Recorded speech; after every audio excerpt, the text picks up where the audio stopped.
Now joining us, we should have Terry Strada on the line. Terry, are you there? I am. Can you hear me? I sure can, Terry. Thanks for joining us. I just have to, I had to switch from one guest to the other, and I'm doing it myself, so I just have to make sure I'm hitting the right buttons. Thanks very much for joining us. Terry, can you tell us a little, I've set you up a little bit on the show, but tell us who you're with, and then we'll get right into the issue. Okay, so I'm the National Chair for the 9/11 Families and Survivors United for Justice Against Terrorism. So I am the liaison between the families and members of Congress on working on the legislation that we got passed, JASTA. And this JASTA, so this is something I've been following for a while, and I've talked about it a little bit when we were setting you up on the show here, but this was the legislation that would allow the families of the 9/11 victims to be able to sue people, including and especially Saudi Arabia, for their role in funding terrorism, right? That's it essentially, right? In a nutshell, that's what the law would do. Yes. Yes. And this has been a big issue for 15 years now because we have thought that Saudi Arabia was funding terrorism. Stunningly, in the past few months, the Saudis have admitted it themselves. There was an article in Politico where they admitted that they were funding terror groups and that they misled the United States on that. I don't know if you saw that article. I assume you did, but it's not even an open article. It was amazing, wasn't it? It's just amazing. Yes, it was. And you would think, okay, maybe now we're going to see some light at the end of the tunnel, but after that article, they've come out and fought very hard against the law that we now have enacted that would actually hold them accountable. Well, and we know this going back to 9/11, and I've reported on this at Breitbart, that the month after 9/11, in October, Newsweek reported that a group called the Muslim World League was actually removed from a list of terror funders. The Muslim World League is supposedly a non-government organization, but it's backed by the government of Saudi Arabia, and it's a charity that they've used to fund terrorism around the world. This is what they've admitted now, but even back in October 2001, they were pulled off. Newsweek reported that the Muslim World League was pulled off that list because the Saudis didn't want them to do it. So we've been incredibly servile, I guess, and it took the 60 Minutes report earlier this year on the 28 pages. I mean, you'd know better than I do, but that seemed to me to be a real turning point for this fight. Is that your experience, or? Yeah, I agree. I think when that aired, it definitely pushed for the 28 pages to get released, even though they still withheld about 3 pages worth of information from us, and pretty much the key stuff that we needed. It pushed for the release of the 28 pages, which I think do one of two things. One, it's undeniable that Saudi Arabia, the government of Saudi Arabia, was financing some of the hijackers while they were here prior to the attacks. And two, I think it's undeniable that they've never been fully investigated.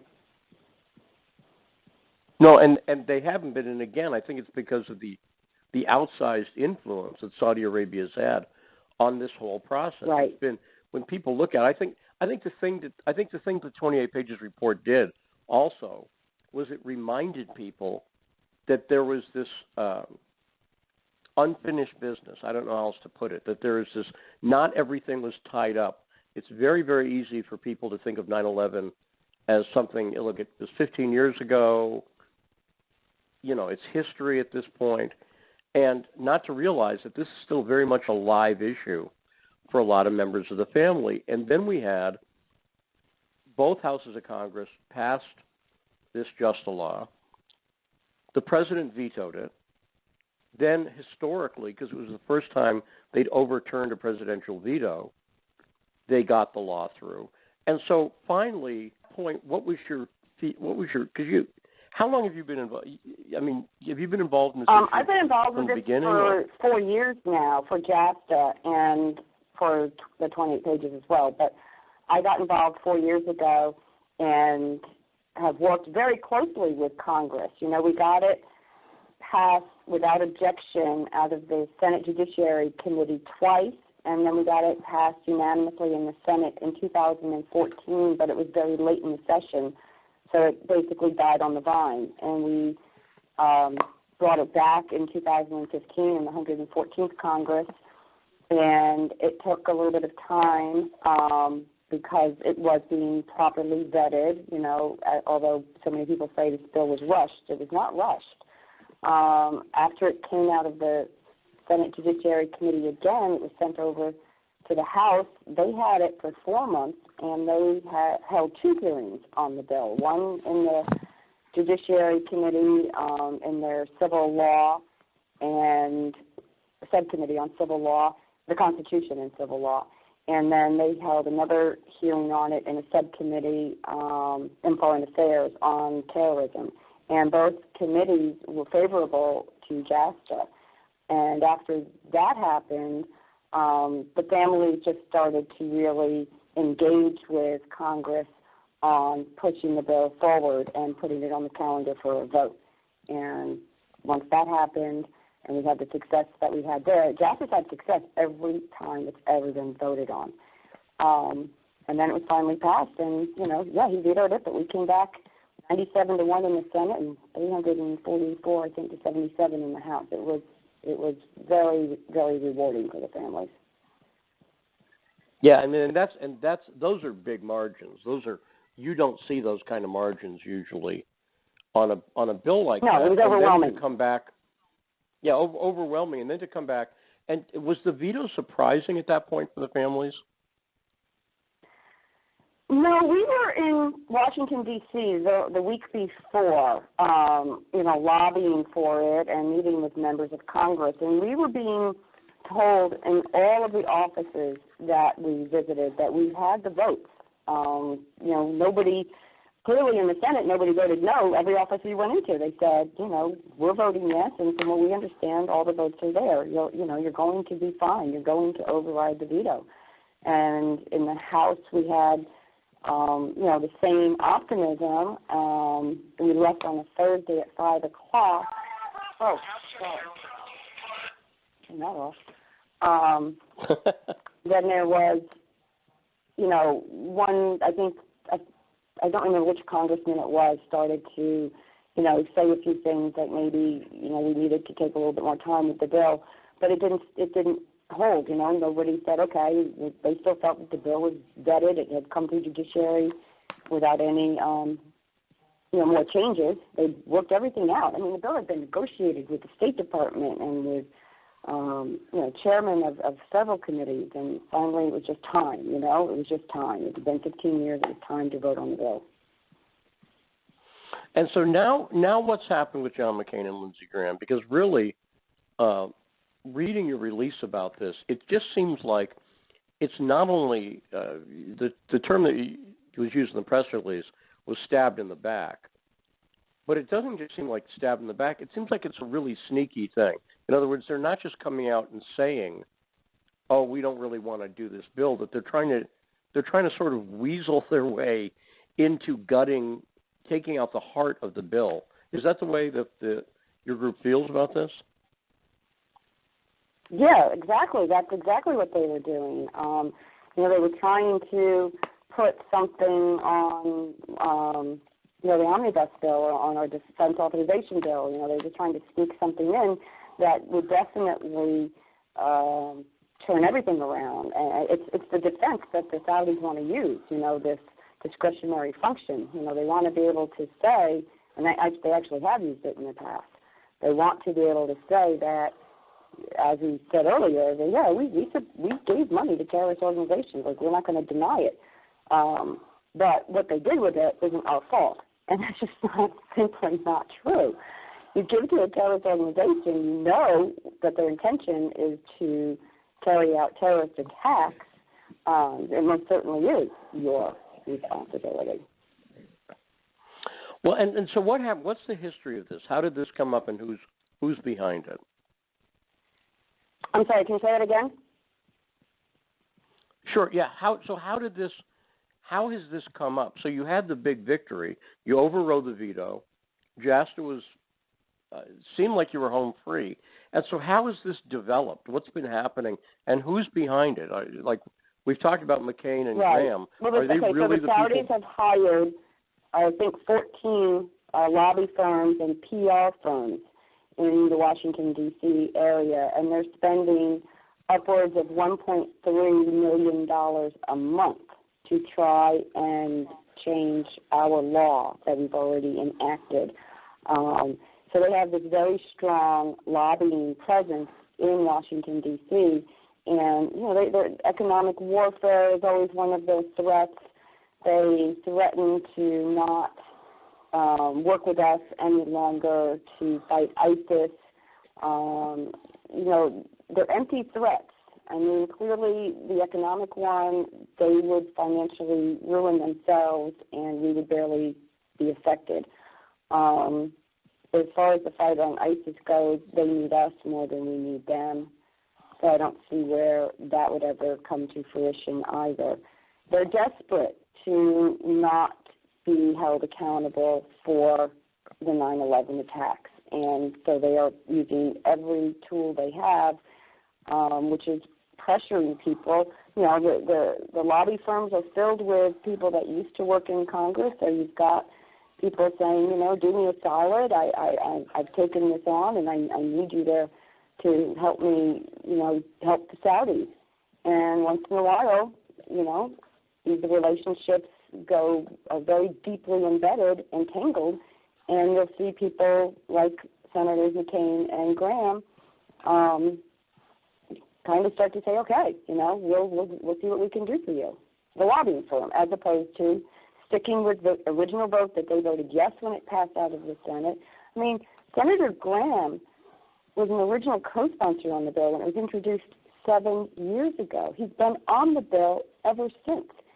When it was being voted on to come out of the Senate back in May, earlier this year, he put a hold on the bill specifically to look at it close and make sure that everything was, you know, accurate and fine. And when he lifted the hold, that's sending a signal to the Senate that I'm fine with the bill. I have no problems. I have no issues here. And the bill went forward.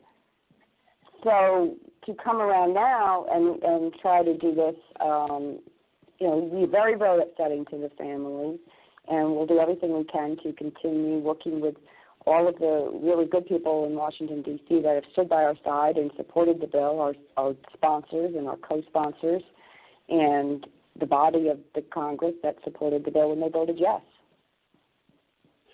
Now, have you had any other politicians other than Graham or McCain stick their neck out on this so far to try to gut this bill? Has anyone else showed up to... No, I have not been told that anyone else has made any efforts to introduce language to change anything about JASTA. And they're gone now, you know, for the winter recess. But I was in contact with our sponsors prior, and nobody had any other indication anything else is coming forward. And have either Graham or McCain responded to your criticism at all? No, they haven't. I have not seen any public statements. I have not seen anything else. Well, you know, they were getting very close to leaving when they did this. So they were working hard to pass the CR before they left, and that's what they were trying to attach this to, and it didn't happen.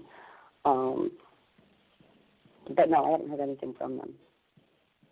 That's interesting. Now, it should be pointed out too. You mentioned all the lobbying money. Correct me if I'm wrong, but one of the lobbying firms who's been active in this is Tony Podesta's lobbying firm. Correct? That's the brother of John Podesta. Yes, that's one of them. Yeah. Running the Clinton campaign. That's one of the names. So there is the lobbying effort is definitely bipartisan. On this, where they're trying to influence people. Now, have you seen? See, this is one of those things that's so unbelievable to me.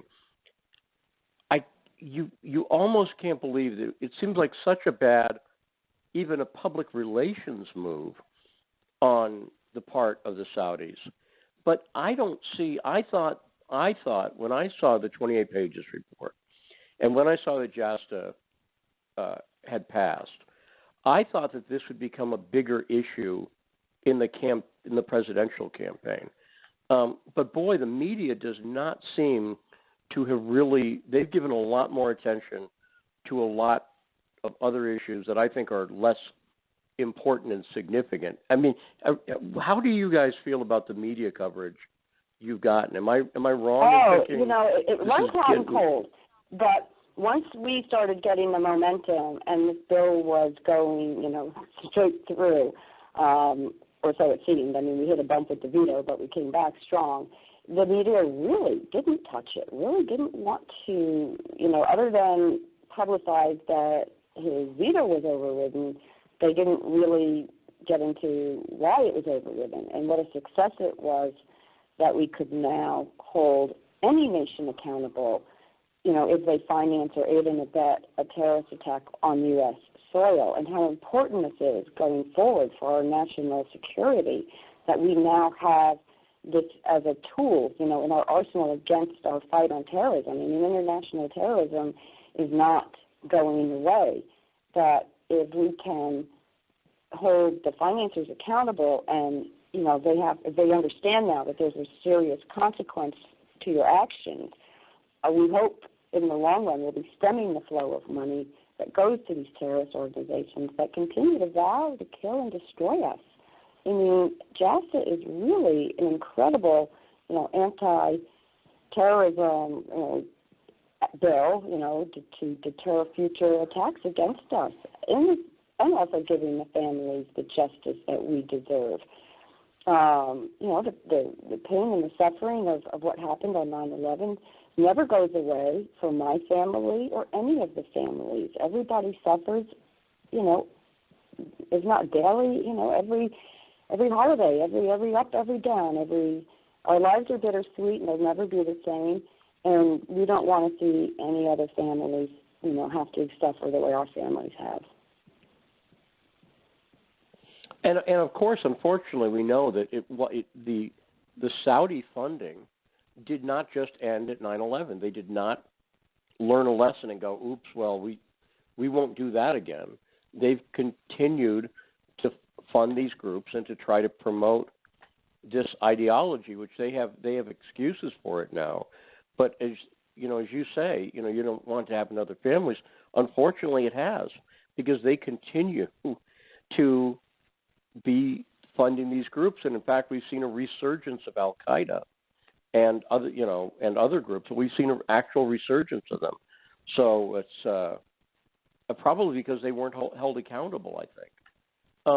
Yeah, exactly. And if nobody says, if nobody penalizes you for your actions, if there's no consequences, of course you're going to continue. This is what they want to do. They want to spread this ideology around the globe. They want to incite, people.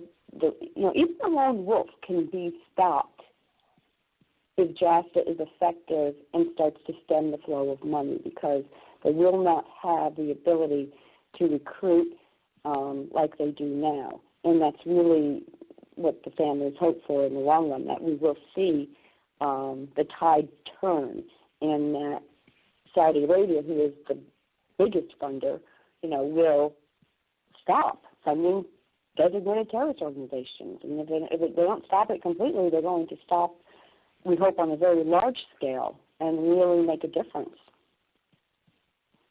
Well, and we also know, for instance, that this is from the 28 pages, but we know this from a number of ways, that people like al-Awlaki, for instance, who has been unquestionably, al-Awlaki has been the major influence on the lone wolf terror attacks that we've seen, from San Bernardino to the recent attack with the guy with the car and the gun who attacked students at a college, to the Pulse shooting, to the Boston Marathon bombers. All of these people were influenced by al-Awlaki, and he was, once again, part of the 9/11 attack, it sure seems he had direct connection with a couple of the hijackers.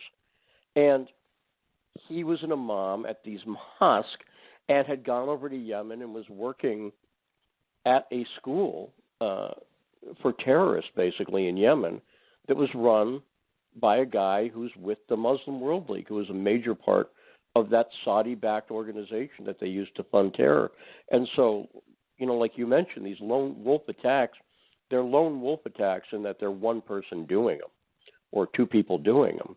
They're not a cell attack. But they don't come out of nowhere. They come out of, Right, exactly. They do not come out of nowhere. And there's a network around these lone wolves that is, that's never reported on, or, the investigation, when they start investigating, their laptops and their cell phones, they have been in contact with someone that's probably recruited them a lot of times in a mosque. I'm not going to say always. I'm not saying every mosque is filled with them, but many, many, many are filled with people put in place, to recruit and to incite. And it's a very frightening thing. And again, if you go after the financing and the funders, and eventually this, this lifeblood of money is dried up and gone, you won't have, the ideology can't live without someone financially supporting it, because terrorists don't have 9-to-5 jobs. They don't collect a paycheck. They are funded solely by the wealthy paymasters in the Middle East, mainly, mostly Saudi Arabia, but I'm sure there's other countries too. But that is the goal, to dry up this money, this funding that fuels the evil ideology, the hate-filled ideology. It takes an awful lot of hate to commit these heinous, acts against us, but it also takes a vast amount of money. Now, and finally, how does your group feel about the Trump presidency? Do you feel it's going to be helpful to your goals of getting justice for the victims, or? Yeah, if you had a camera on me right now, you'd see a big smile on my face. I actually do believe we have a new administration. I do believe Donald Trump is on our side. He did vocally, support JASTA during the election. I know it didn't get a lot of coverage, but he certainly was in favor of it. And I'd like to be able to thank him personally, someday. But I think from times that I've listened to how he's spoken, that he believes there's a lot more to 9/11 than we've ever been told, and he is now the president will be the president of the United States, and hopefully he will help us, with our quest, for more information and for further transparency. We never got it out of the Obama administration. We were hopeful when he took office. We thought, okay, new president, new administration. He ran on transparency. We thought, okay, we're going to get what we want. And we didn't. We barely got the 28 pages. So I'm hoping that with this new administration, I'm very hopeful that he will continue to stand by our side and help us.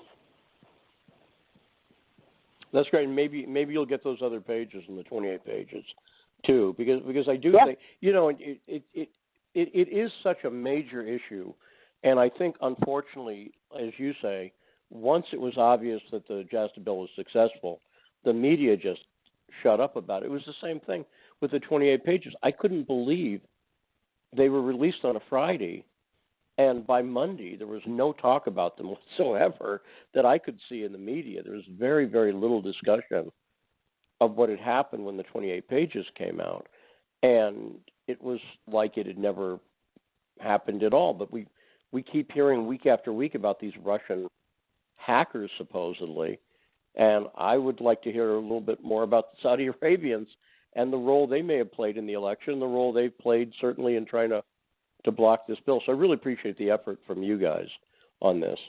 Yeah, thank you. You're welcome. I mean, I agree. I think that what the Saudis are doing with this lobbying campaign has got to border on criminal. Lobbying was not, foreign nations, the ability for them to lobby in this country was supposed to be to have their voice heard on a specific, topic or need or something, and they could hire a lobbying firm, and they would go into Washington, D.C., and they would say, okay, we have a voice in this, and we'd like you to hear it.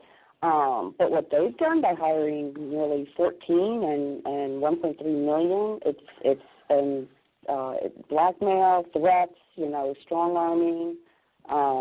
That's not what lobbying was meant to be with foreign nations. So I do believe there's something here that isn't kosher.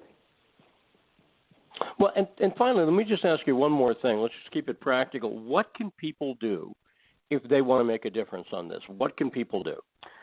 Well, we have a website, passjasta.org, and I'm sure we'll be updating it come January 1st. Right now it's pretty much filled with all of the success that we've had in refuting Senators McCain and Graham. But they can reach out to their local congressperson, and if something comes out in the press that is about JASTA, they can always voice their support for it. That's always helpful.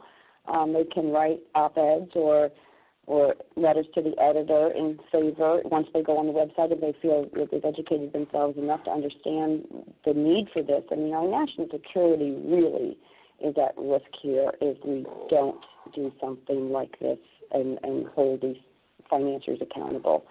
So I would say follow the website, go to 28pages.org. That's another website that's fabulous.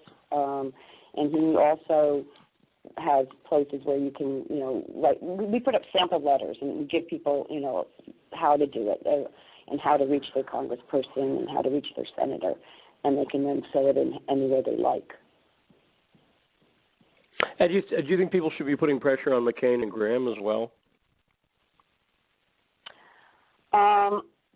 I think if they come out and offer any new amendment to the bill, then yes, definitely. And then that would be on the website immediately. If something like that were to happen in the new year, in 2017, then we would ask people to please, contact them, and we would give out their office numbers and tell them, if they introduce legislation, we would have that legislation number, we would have the language of the legislation, we would really inform you, and then, yes, that's where they should put their pressure. And they can now. I mean, they're on recess, but, yes, you could always call their Washington, D.C. office. If you're in their districts, you can call, them as a constituent. But this bill is for all Americans, and you can call your own and ask them to thank them for supporting it and ask them to please continue. That's great. Terry Stroud, thanks very much for your work looking for justice here. It's a big issue, and as I told you, I was thrilled to have you on because it's an issue that I've been following, writing quite a bit about at Breitbart News, and I do think it's just gotten swept under the rug. So I appreciate your diligence on this for all the families and for the rest of the country. Terry Stroud, thanks very much. Okay, you're welcome. Thank you.